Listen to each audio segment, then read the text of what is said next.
Paragon Engineered Timber, we are a truss rafter company predominantly. We are looking towards engineered joists as well, but we manufacture truss rafters, working with a lot of the major house builders. We've started off extremely well. The growth has been far quicker than we expected. In terms of our planning, we are month 2 in our plan, and we're already hitting targets for month 5.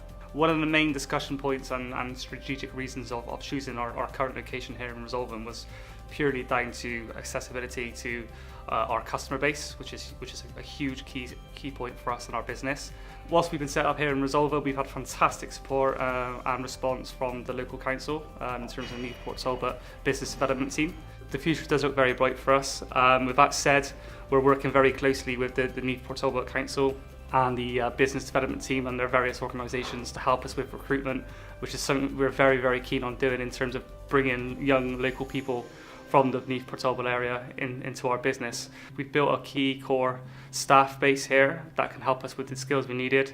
And the aim for us is to bring, like I said, good quality people in a local area and then bring them within our working mentality and hopefully give them the career that they need and deserve.